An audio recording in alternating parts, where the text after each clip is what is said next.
Egunon denori. Azken 24 ordutan, 3 behargin, 3 langile hil dira lan istripuetan Euskal Herrian, eta hemendik gure maitasuna eta gure elkartasuna adierazi nahi diogu senitartekoei eta langile hauen gertuko guztiei. Eta honekin batera, hausnarketa bat zabaldu nahiko genuke, ez?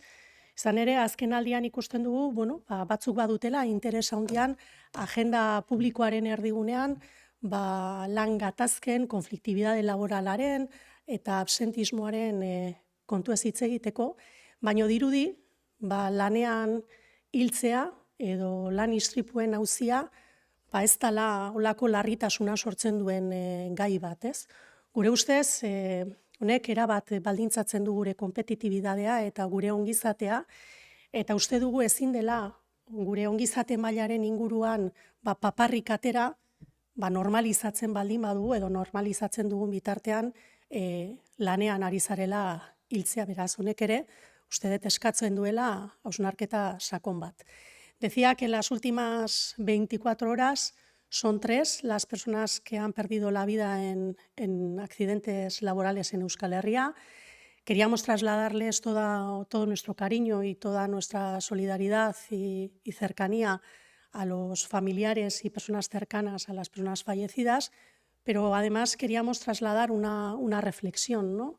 En los últimos tiempos vemos que hay un interés muy importante por parte de algunos sectores de situar en el debate público temas como la conflictividad laboral, el absentismo laboral, y sin embargo vemos que cuestiones como esta, la de fallecer o perder la vida en un accidente laboral, se normalizan o no generan ese interés, no generan esa preocupación que se están generando con otros temas, cuando son cuestiones que están absolutamente condicionando nuestra competitividad y nuestro bienestar presente y futuro. No se puede presumir de bienestar mientras se normaliza el poder perder la vida en un accidente laboral. Eta bestetik gaur etxebizitzari buruz, etxebizitza politikei buruz hitz egiteko deitu dugu agerraldi hau. EAJ eta PSren arteko Eusko Jaurlaritzaren etxebizitza politika ez dago bizi dugun larrialdiak eskatzen duen mailan, ez du maila ematen. Atzo aurkeztutako etxebizitza plan zuzendaria, improbisatua den kudeaketa baten beste adibide bat baino ez da, ez? Egiten eta esaten denaren arteko koherentzia eskasikoa, eta benetako egiturasko soluzioak ematean baino iragarpenetan zentratua dagoena. El plan director que se nos presentó ayer es una vez más la prueba de una gestión improvisada, sin coherencia en discurso y lo que realmente se hace, y más centrada en anuncios que en buscar soluciones estructurales, reales, al problema de la vivienda, de emergencia habitacional que estamos viviendo. Nos encontramos en una emergencia habitacional sin precedentes y, sin embargo, la política de vivienda del Gobierno vasco no está a la altura. El PNV y el Partido Socialista llevan 40 años gobernando esta parte del país de una forma o de otra. Y el balance de su gestión en materia de vivienda es muy claro. Es la prevalencia del fomento de las políticas de fomento de la propiedad privada, abrir puertas a la especulación inmobiliaria, cesión de terreno y más espacio al mercado, dilación intencionada y soluciones de compromiso que no responden a la gravedad del problema. Y mientras tanto, la crisis se agrava y los datos que hoy hemos conocido del Focus pues lo dejan meridianamente claro. Beste behin ere, agerian geratzen da lidergo eta planifikazio estrategikoaren falta etxebizitza politikari dagokionez. Una vez más, la falta de liderazgo y de planificación estratégica pues han quedado en evidencia. Etxebizitzaren plan zuzendaria urteterdiko atzerapenarekin iritsi da. Larrialdi bat bizitzen ari garenean, emergentzia habitazional bat bizitzen ari garenean, plan hau dator urteterdiko atzerapenarekin. Aurrekoa 2023 urtean amaitu zen, eta ez da horren ebaluaziorik egin, edo behintzat ez dugu publikoki ezagutzen. Nola fidatu kontuak ematen ez dituen estrategia batetaz, eta haratago nola fidatu gaitezke konturik ematen ez duen gobernu batetaz. Este plan no evalúa los fracasos del pasado, ni plantea una estrategia renovada ante una emergencia creciente. Una vez más, se nos plantean fórmulas del siglo XX para responder a los retos del siglo XXI. Y en este plan lo que se ve es que el Gobierno vasco no asume ningún tipo de responsabilidad institucional por bloqueos o retrasos que se están dando. Y la verdad es que pese a que públicamente en los discursos se defiende la intervención pública, la realidad es que se sigue apostando por reformas normativas para liberalizar el mercado. Diskurtsoaren eta implementazioaren arteko koherentzia oso ahulada. En este plan, por ejemplo, se ha descartado la elaboración de un plan territorial sectorial, una PTS de vivienda, una herramienta que es clave para planificar la gestión del suelo disponible, coordinar instituciones y administraciones y asumir competencias que hoy recaen sobre todo en los ayuntamientos, que están infrafinanciados y sobrecargados, ¿no? Eta gogoratu behar da, etxebizitzaren PTS egitea sailburu sozialista baten planen artean egon zela aurreko legealdian, eta orain ez dakigu zergatik, hori egin ahal izatea, baztertu egiten da inolako azalpenik eman gabe. Kontradizio politikoak etxebizitzari dagokionean nabarmenak dira, eta blokeo instituzional baten aurrean gaudela esan daiteke ez. Duela 2 urte onartu zen estatuko etxebizitza legea, baina oraindik 2 urte beranduago ez da eremu tensionaturik deklaratu honek eskaintzen dituen tresna guztiak aktibatuta. Alokairuaren prezioen erreferentziaren indizeak, merkatuan esku hartzeko funtsezkoa den instrumentuak, hilabeteak daramatza atzeratuta. Iragarri zen hasiera batean apirilerako, gero esan zen maiatzerako, atzo esaten zen, aipatzen zen uztailean izan daitekela, gutxienez Gipuzkoan esaten dugu, ze atzo itxaso sailburuak berak aitortzen zuen, etzakila noiz etorri zitekeen indize hori egiteko, noiz etorri zitezken datuak Bizkaian, hori kontuan eukita, PSek ere gobernatzen duela Bizkaian, ¿es? Hace 2 años se aprobó la ley estatal de vivienda, pero como decía, aún no se ha declarado ninguna zona tensionada con todos los mecanismos operativos. El índice de referencia de precios de alquiler, esencial para intervenir el mercado, lleva meses retrasándose. Primero se habló de que llegaría en abril, después se anunció para mayo, ahora parece que se habla de julio, por lo menos en Guipúzcoa, porque ayer mismo el sailburu Itxaso reconocía que no sabía cuándo podría llegar la información de Vizcaya, pese a que el propio PSE gobierna también en Vizcaya. Esta dilación no es casual, responde a una estrategia de obstrucción del Partido Nacionalista Vasco que ya hemos denunciado con anterioridad, que tiene esta ley recurrida en Madrid mientras simula, ¿no?, permitir su aplicación, y mientras tenemos un sailburu que dice que quiere aplicar esta misma ley. EAJak aspalditik jarraitu duen oztopo estrategiari erantzuten dio estatuko etxebizitza legearen aplikazioaren blokeoak, legeari helegitea aurkeztu zion eta helegite horrek indarrean jarraitzen du. Quizás hoy puede que el señor Andueza, que ha viajado hoy a Madrid acompañado de los consejeros socialistas del Gobierno vasco, pues hoy quizá pueda explicarnos cómo se entiende esto.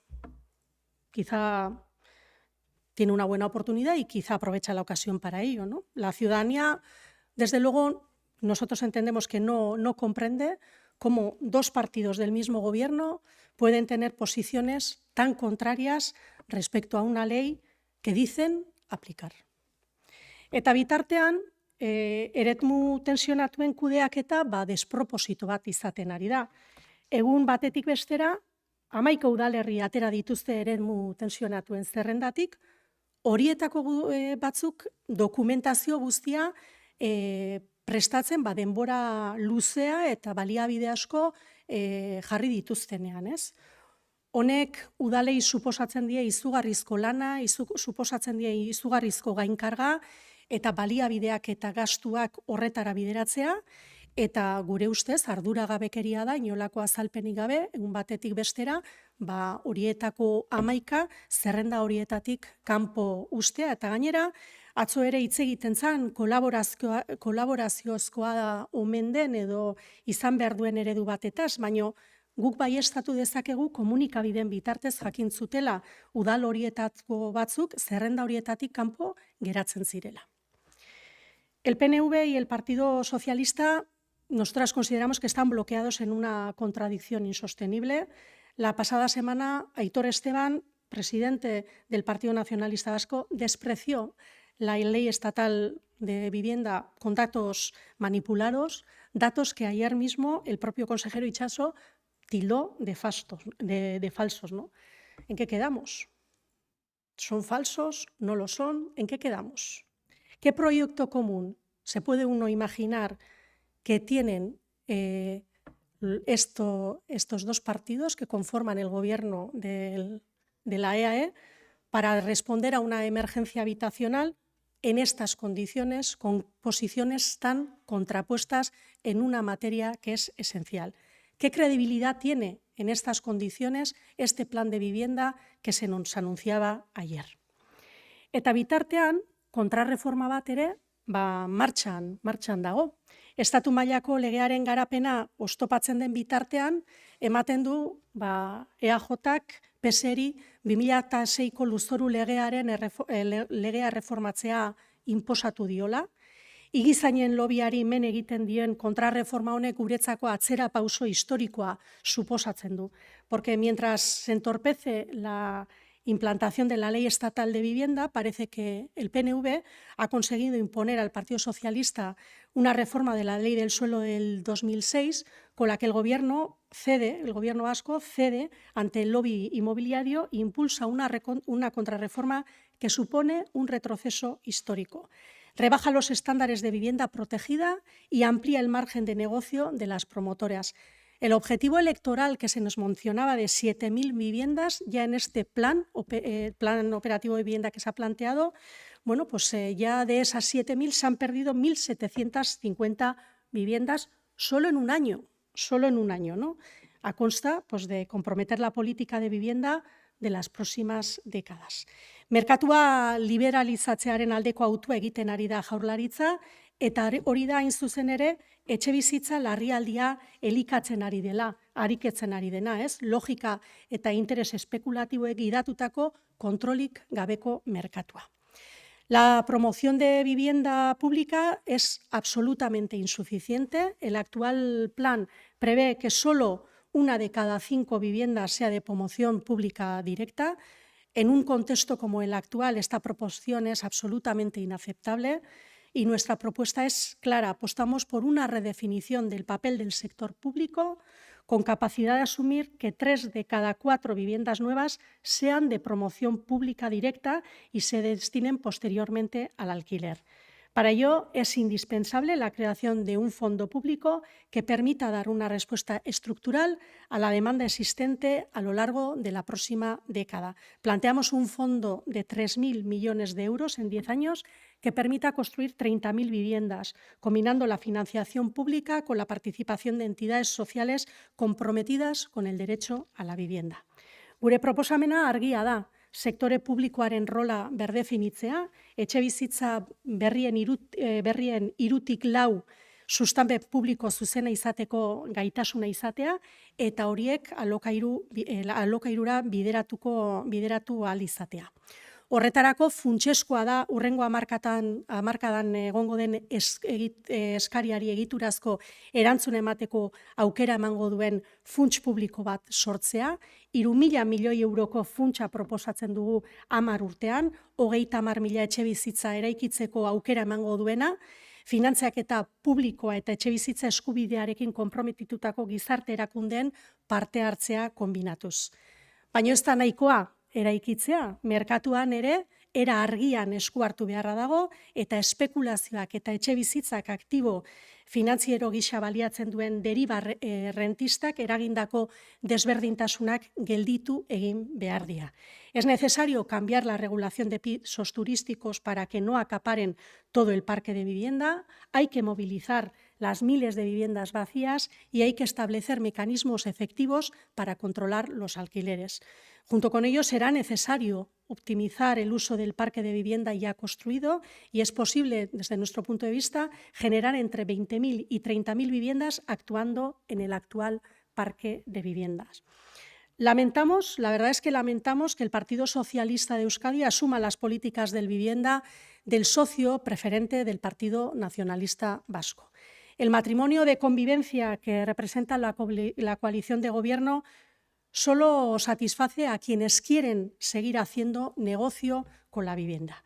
Es decepcionante que el Partido Socialista de Euskadi se pliegue a los intereses del mercado inmobiliario. Y esto, además de ser decepcionante, con la que está cayendo, es absolutamente inaceptable. Es posible desarrollar un plan ambicioso que dé respuesta a la demanda de vivienda que se prevé en la próxima década y en Euskal Herria Bildu apostamos por hacerlo mediante una política nítidamente pública que ofrezca una solución estructural a la crisis habitacional. Proponemos un uso estratégico de la deuda, una apuesta financiera decidida en favor de la vivienda pública de alquiler y una colaboración real con los ayuntamientos. Y esto implica construir lo que haya que construir, intervenir el mercado, establecer mecanismos de ordenación territorial y cerrar las puertas a dinámicas injustas que lo distorsionan. PSE eta PSEk EAJaren bazkide potentzialaren etxebizitza politikak horrela asumitzea deitoratu egiten dugu. Gobernu koalizioak ordezkatzen duen komenientziazko bikoteak etxebizitza negozio bihurtu nahi duena baino ez du asebetetzen. Etsigarria da PSEk igizain merkatuaren interesetara makurtzea. Etsigarria da. Eta hau, daukagun egoerarekin etsigarria izateaz gain ez da onargarria.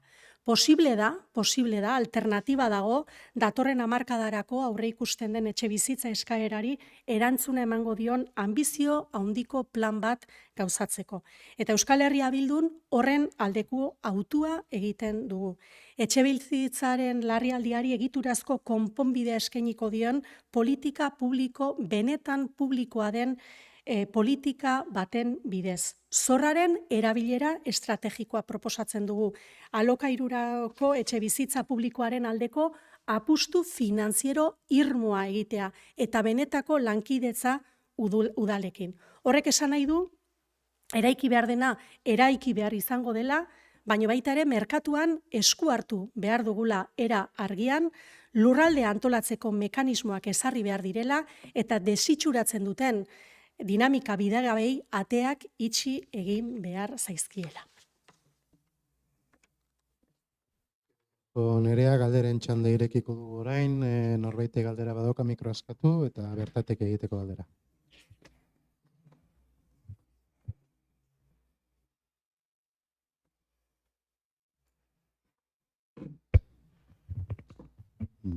Beste galderarik ez badago, bertan bere utziko dugu, bertan bere zamaitutzat emango dugu agerraldia.